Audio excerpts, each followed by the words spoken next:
হ্যাঁ ঠিক আছে, এই গরমে যদি এই গাছগুলো থাকতো তাহলে আমাদের বাজারটা এত গরম হতো না।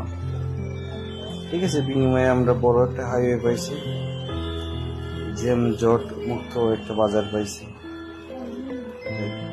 কিন্তু যেই পরিমাণ গরম লাগতেছে, হয়তো বা একটু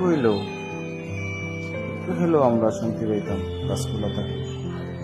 এই যে দেখেন কত বড় গাছ, একটা গাছে অনেক জায়গা নিয়ে আসে, অনেক জায়গা ঠান্ডা করে রাখছে।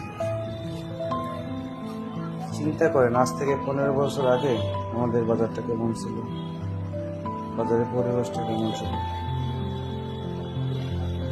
এখন কোন জায়গায় দাঁড়াইতেই পারবেন না। আর এমনিতে ওয়েদার খুব হট, গাছ তো নাই, বেশিও বুঝতে পারবো। যাই হোক, বিনিময়ে তো আমরা বড় একটা হাইওয়ে পাইছি।